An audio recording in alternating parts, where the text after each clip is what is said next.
안녕하세요. 전 시간에 이어서 계속 말씀을 함께 하도록 하겠습니다. 여러분들의 그 교재 맨 앞부분을 보시면 제3권 목차가 나옵니다. 여기 보시면은 천국에 대한 종합적인 정리와 천국의 문화 이렇게 해서 총 4부로 되어 있습니다. 제1부는 종합적 정리, 2부는 천국과 성도의 영광, 3부는 지옥의 실체, 4부는 천국인으로 살자 하는 이야기를 하고 있습니다. 그래서 지금 우리가 공부하고 있는 것은 제1부, 천국에 대해서 종합적인 정리. 그래서 예수님께서 세상에 오셔서 우리들에게 그분의 나라를 설명하셨는데, 천국 운동에 있어서 가장 중요한 모델은 바로 예수 그리스도거든요. 그래서 그분이 세상에 오셔서 우리들에게 그분의 나라를 이렇게 설명하시고 소개하시는, 그럴 때 세 가지 내용으로 설명을 하셨다. 그 첫째는 말씀을 통해서, 물론 이 말씀 속에는 이름들, 비유들, 그리고 여러 사건들 속에서 해답을 주시는 그런 답변 속에서 설명이 되고 있습니다. 그리고 두 번째는 자유를 주시는 거죠. 천국의 성격인 자유.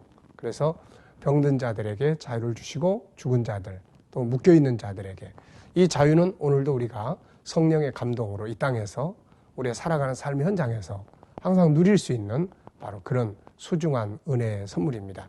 그래서 우리 성도들은 이 땅에서도 하나님의 나라 천국을 우리가 누리면서 마침내는 그 누림이 완성되는 그러한 하나님의 나라, 하늘의 나라를 기업으로 얻게 되는 것이죠.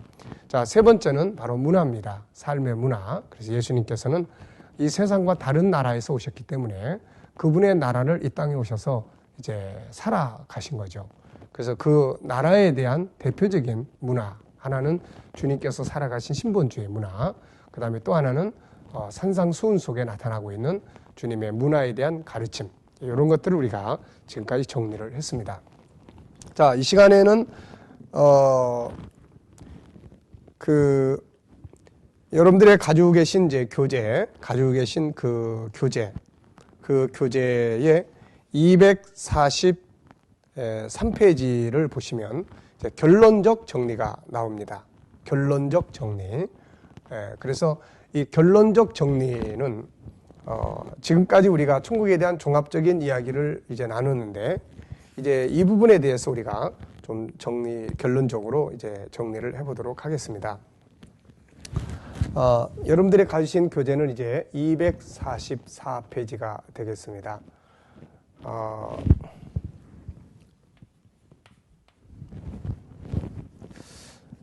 자, 그래서 교재를 보시면은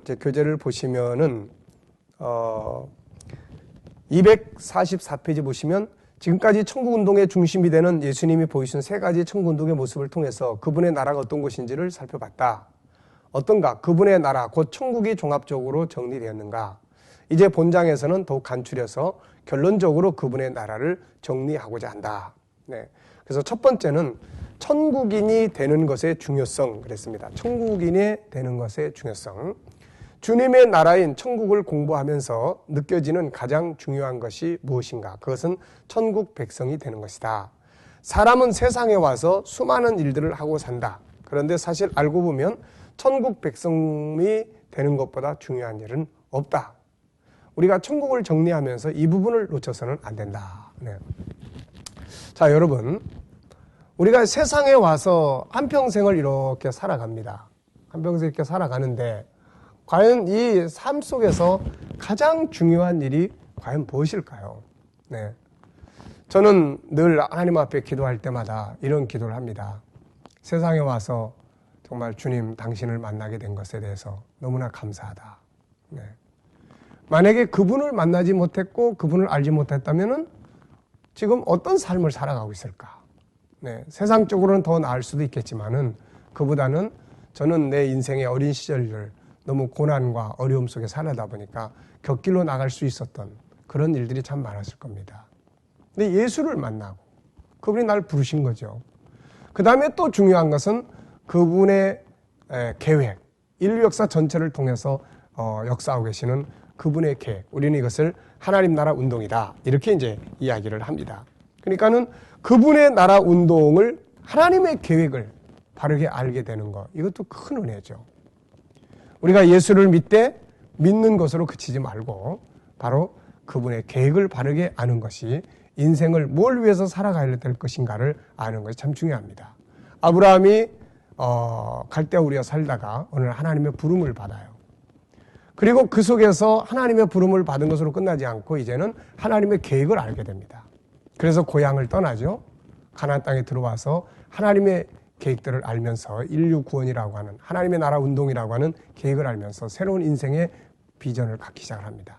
우리가 예수를 믿어도 하나님의 계획을 모르면 항상 하나님을 내 삶을 위한 이용하는 데만 사용하게 되죠.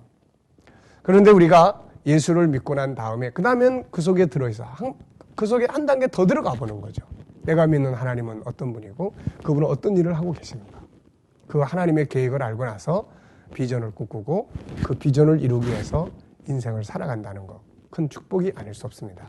여러분, 이 천국인이 되는 것, 이 세상에 와서 많은 것들을 우리가 하면서 삽니다. 그렇지만은 예수 믿고 천국 백성 되지 못하면 여기 가서 보면 결국은 실패자가 됩니다. 실패자가 돼요. 네. 자, 그래서 저는 그 마태복음 19장을 보면은 거기에 영생에 대한 주제를 가지고 예수님께 찾아온 사람을 만나게 됩니다. 이 사람은 오늘 현대인들로 이렇게 비교를 해보면은 어떻게 보면은 우리가 성공해야 되는 것이 100%라면 이 사람은 그 중에 두 개를 이룬 사람이에요. 하나는 물질적 부유함, 또 하나는 윤리적 완성. 이 사람은 계명을 지키라 그랬더니 전 다 지켰습니다. 물론 얼마나 잘 지켰는지는 모르지만은 그러나 적어도 그는 윤리적 부분에서도 어느 정도까지 인정을 받는 삶을 살았던 것 같습니다. 그런데 이제 그렇게 살았다 하더라도 마지막 3분의 1 어떻게 보면 전부 다죠. 그 마지막 부분 영생. 네. 그래서 그 사람은 이 영생을 얻는 일에 실패합니다. 그렇다면 여러분 지금까지 거두었던 모든 삶이 다 무슨 의미가 있겠습니까? 결국은 다 실패로 끝나버리고 마는 거죠. 그래서 누구든지 퍼펙트한 100%의 성공적 인생을 살려고 하면 반드시 예수 그리스도를 통해서 영생의 복음을 알고 있어야 된다. 저는 그렇게 늘 이야기를 합니다. 자, 예수님은 이 복음을 전하고 돌아온 그의 제자들이 이제 막 사역에 대한 보고를 할 때 예수님께서는 막 귀신 쫓아내고 그래가지고 신나서 자랑하는 그들에게 너희 이름이 하늘의 생명책에 기록된 것으로 기뻐해라 하는 이런 중요한 메시지를 말씀을 주시죠. 자, 우리는 우리의 자녀들이 어느 대학교에 입학을 했다. 대학교에 입학을 해서 거기에 정말 합격자가 됐다. 굉장히 기뻐하죠. 뭐 서울대학교에 입학했다. 얼마나 감격스럽습니까? 근데 사실 이보다 더 감격스러운 것은 우리 자녀들의 이름이 하늘의 생명책에 기록되는 일이라고 우리는 알아야 됩니다. 그 자녀가 서울대학 나와서 정말 세상의 모든 걸 다 얻었다 할지라도 그가 마지막에 가서 정말 하나님의 나라와 그 영생을 잃어버린다면 그것은 진정한 인생의 성공이 아닙니다. 여러분, 저도 이제는 나이가 이제 60대에 들어섰습니다. 잘 안 믿어집니다. 어렸을 때부터 내 삶을 늘 생각해보고 거울을 보면은 제가 어느 날 거울을 들여다보면서 깜짝 놀랐어요. 내 생각은 항상 청년 때, 네, 항상 청년 때에 머물러 있는데 거울을 딱 보니까 우리 아버지가 계시는 거예요. 네. 그래서 내가 아니 아버지 여기 웬일이십니까? 네, 저 깜짝 놀랐어요. 나는 우리 아버지 닮았다고 생각을 안 했는데 거울을 딱 보니까는 거기에 아버지 모습이 들어있는 거예요. 네. 저는 지금도 거울을 보기 전에는 항상 그 젊었을 때 내 모습을 생각합니다. 근데 거울을 딱 들여다보면 거기에는 젊었을 때보다 훨씬 뚱뚱해지고 훨씬 뭐 점도 더 많고 어떻게 보면 우리 아버지의 모습이 그대로 나타나 있는 걸 보게 돼요. 아마 다음에 언젠가는 얼마 안 가서 거울 속에서 아마 우리 할아버지를 만나게 되겠죠. 여러분, 인생은 이렇게 가는 겁니다. 지난날에 아무리 많은 걸 이루어 놓으면 뭐 하겠어요. 네. 그런 면에서 삼성의 정말 그 이병철 회장님 인생 마지막 세상 떠나면서 그분이 죽음이 뭔가, 신이라는 게 정말 있는 것인가, 이런 데 대한 의문을 던지고 했다는 것은 정말 우리가 깨달을 바가 큰 거예요. 네. 그래서 우리가 이 땅에서 태어나서 살아가면서 해야 될 여러 가지 많은 일들이 있지만 그 중에 하나, 하늘의 생명책에 이름이 기록되고 산다는 것, 이것은 정말 큰 복이 아닐 수가 없습니다. 천국의 확신을 가지고 있다면 이보다 더 중요한 거 없죠. 예수님은 누가복음 10장 20절에서 귀신들이 너희에게 항복하는 것으로 기뻐하지 말고 너희 이름이 하늘에 기록된 것으로 기뻐하라, 이런 말씀하셨어요. 이것을 우리는 정말 가치 있게 생각하는 그런 믿음을 가질 수 있어야 합니다. 많은 사람들은 생명책에 기록되는 일에 별 관심이 없습니다. 오직 먹고 마시고 세상적인 것들에 신경 많이 쓰고 살잖아요. 그러나 어느 날인가 그날이 딱 우리 앞에 부딪히게 되는 거죠. 우리는 바쁘다고 핑계대지 말고 나와 내 가족들, 형제들의 이름이 생명책에 기록되어 있는지, 물질적인 것들 때문에 분쟁 다툼하지 말고 그들의 영혼이 구원받을 수 있다면 다 내줄 수 있는 정말 그런 가치 있는 그런 삶을 우리는 만들어야 됩니다. 자, 두 번째는 영생과 지옥 형벌의 중요성. 예수님은 이 땅에 오셔서 사실 그분의 나라를 설명하실 뿐만 아니라 또 형벌의 장소를 말씀해 주셨어요. 이 뒤에서 우리가 지옥에 대해서는 조금 더 구체적으로 정리를 해보려고 합니다. 마태복음 18장 8절로 9절에 보면 예수님은 이런 말씀하셨죠. 만일 내 손이나 내 발이 너를 범죄하게 하거든 찍어내버리라. 장애인이나 다리 저는 자로 영생에 들어가는 것이 두 손과 두 발을 가지고 영원한 불에 던져지는 것보다 나으니라. 만일 내 눈이 너를 범죄하게 하거든 빼어내버리라. 한 눈으로 영생에 들어가는 것이 두 눈 가지고 지옥불에 던져지는 것보다 낫다. 여러분, 예수님은 천국만 아시는 분이 아닙니다. 그분은 지옥도 아시는 분이죠. 왜? 형벌의 장소로 본인을 만들어 놓으셨으니까요. 그래서 그분에게 가장 중요한 것은 다른 게 아니에요. 뭘 먹을까 마실까 이런 게 아니라 예수님에게 있어서 가장 중요한 부분이 있다면 그것은 바로 생명책에 기록되는 것이에요. 그분에게 있어서 우리 인간이 가장 두려워해야 될 일은 다른 게 아닙니다. 먹을 게 없어서가 아니에요. 어떤 어려운 일이 아니라 지옥불에 들어가는 거예요. 적어도 예수님은 그것을 우리가 가장 무서워해야 된다고 마태복음 10장 28절에 말씀을 하고 있습니다. 온몸이 불구가 되더라도 지옥에 가서는 안 된다는 거죠. 하나님의 나라 영생에 들어가야 한다고 말씀하신 겁니다. 주님은 이것을 이렇게 강조하셨지만 오늘 그의 백성들은 사실 영생이니 영벌이니 이런 일에 별로 관심이 없죠. 오히려 이단들이 더 새하늘과 새 땅이니 영생이니 오히려 이단들은 더 많이 그런 부분에 이야기하는 것을 우리가 보게 됩니다. 자, 여러분. 자, 그 다음에 이제 세 번째로 기억해야 될 것이 뭐예요? 이제 하늘에서 가장 기뻐하는 잔치가 뭐냐? 하늘에서, 천국에서. 이 세상에서는 시집가고 장가가고 집 사고 합격하고 또 취업하고 또 막 그러면은 엄청나게 잔치 벌리잖아요. 집들이에다가 한 통 낸다 이런 말들. 그런데 하늘에서는, 천국에서는 어떤 것 때문에 잔치가 벌어질까요? 만약에 예를 들어서 우리가 집을 샀어요.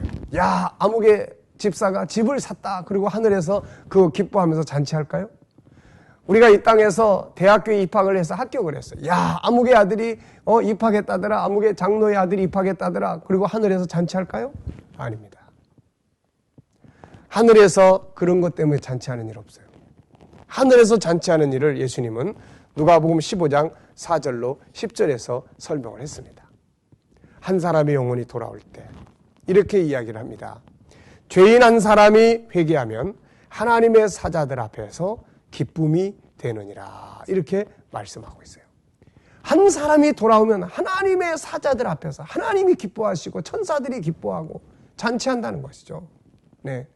그래서 정말 우리 천국인들은 이 땅에서 정말 우리가 가장 기뻐해야 될 그런 삶의 목표를 어디에 둬야 되느냐? 한 사람 돌아오게 하는 겁니다. 사실 우리가 이렇게 전도해보고 또 그래 보면은 한 사람의 생명이 하나님께로 회개하고 돌아올 때 그 얼마나 감격스러운지 몰라요. 저는 목회하면서 이제 그런 경험을 종종 합니다. 특히 연세 드신 분들, 우리 성도님들에게도 꼭 이 연세 드신 부모님들 반드시 전도해야 된다. 본인들이 하기 힘들면 목회자들에게 요청해서 꼭 복음을 들을 수 있도록. 언젠가 저희 교회 안에 그 새벽마다 나와서 눈물로 기도하던 한 자매가 있었습니다. 뭔가 이렇게 애통해하면서 눈물로 기도하면 물어보죠. 무슨 일이냐 그랬더니 이분이 자기 아버지가 지금 암으로 돌아가시게 되는데 그 아버지의 영혼 때문에 그렇게 기도한다 그래요. 그 말 들으니까 마음이 너무 아픈 거예요. 그리고 이분은 자기 아버지를 비롯해서 자기 가족들을 구원해달라고 하나님 앞에 작정한 헌금까지 이렇게 드리더라고요. 그걸 보면서 야, 이분을 전도해야 되겠다. 그래가지고 저 시골 한참 떨어진 지방인데 몇 시간 걸리는 곳에 제가 갔습니다. 갔는데 처음에는 이제 이분이 옛날 사연이 있더라고요. 옛날에 젊었을 때 처음에 교회를 갔는데 예배 드리고 딱 나오니까는 누가 자전거를 타고 갔는데 자전거를 훔쳐가 버렸어요. 그래가지고 이때부터 이분은 시험이 들어가지고 교회 순 도둑놈들만 있다 그러고서는 교회를 이제 안 가게 이제 됐다고 합니다. 그 이제 이런 상황들 속에서 이제 제가 전도를 하러 갔더니 이제 옛날에 믿었던 이런 부분들은 있기 때문에 이분은 이제 다시 영접을 했어요. 그런데 이제 제가 갔다가만 서울로 올라가면은 그 다음에 이제 그 부인 되시는 분은 절에 다니는 분이라 다시 원위치 시켜놓는 거예요. 그래서 그 이야기를 딸이 하는데 참 마음이 착잡하더라고요. 그래가지고서는 이제 겨울입니다. 눈이 많이 왔는데 고속버스를 타고 이제 갔어요. 토요일 날 서울에 올라올 이 표를 미리 사가지고 왕복권을 사가지고 갔습니다. 이게 갔는데 가면서 이제 왜 제가 가게 됐냐면은 자꾸 기도하는데 이분이 이제 곧 돌아가실 것 같은 생각이 드는 거예요. 그래서 이분 돌아가시 전에 어떤 정말 믿음의 확정을 세워야 되겠다. 그리고서는 토요일 날 그 바쁜 중에 이제 시간을 내서 갔습니다. 갔는데 가서 보니까 이제 이분이 방 안에 이제 누워 계시는 거예요. 그래서 가족들을 다 내보내고 제가 이제 다시 이제 신앙 교육을 시키기 시작을 합니다.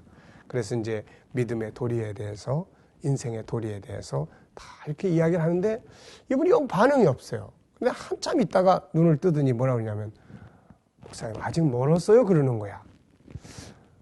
정말 맥 빠지더라고요. 나는 열심히 전도하고 있는데 아직 멀었어요 그러니까. 근데 그때에 내 마음에 성령의 울분이라고 그럴까요? 성령의 어떤 그 강권적인 그 분노라고 그럴까요? 울분이 확 올라오는 거예요.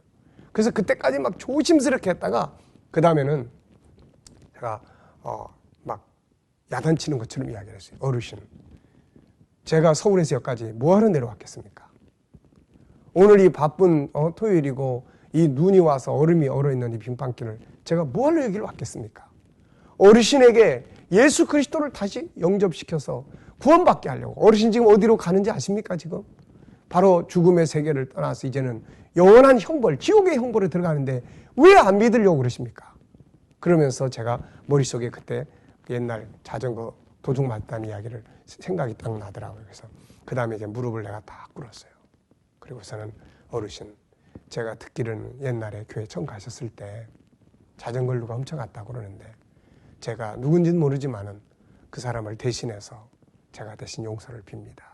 그리고 무릎을 꿇고 용서를 빌었어요. 이분이 한참 있다가 눈을 뜨고 일어나더라고요. 그래 자리에 앉더니 나보고 내 손을 딱 잡고서는 눈물을 흘리면서 내 손을 딱 잡고 이렇게 이야기하는 거예요. 목사님 감사합니다. 이제 내가 돌아가겠습니다. 네. 그런데요, 그때 내 마음이 얼마나 내가 마음에 감동이 되고 기쁜지 말입니다. 그래가지고서는 이제 밖에 나가 있던 자녀들 다 들어오라고 그랬어요. 이제 신앙 고백하고 세례 줘야 되니까. 그래가지고서는 그 앞에서 신앙 고백을 하고 세례를 주는데 본인도 울고 나도 눈물이 나고 자식들도 눈물 감격하고 올라온 다음에 얼마 안 가서 이제 세상을 떠나셔서 장례식에 갔습니다. 근데 자녀들이 딸들이 믿음을 가진 딸들이 다 기뻐하는 거예요. 장례식인데도 다 기뻐하는 우리 아버지 구원받았다고. 여러분, 우리 천국 백성들이 가져야 될 기쁨은 사람의 생명을 구원하는 즐거움입니다. 네. 우리는 세상 살아가면서 눈에 보이는 물질적인 것들에 그거 많아지면 기뻐하고 새 것 가져오면 즐거워하고 우리는 그런 데 익숙해져 있잖아요. 근데 그거는 진정한 즐거움이 아니에요. 계속 우리는 뭔가를 또 찾아가야 되고 계속 우리는 뭔가를 또 헤매야 되고 더 깊은 수렁에 빠지는 것들이지 그게 진정한 기쁨이 아니에요. 여러분들이 진정 천국을 알고 정말 하나님의 나라의 백성들이 되셨다면 바로 그런 즐거움을 가질 수 있어야 합니다.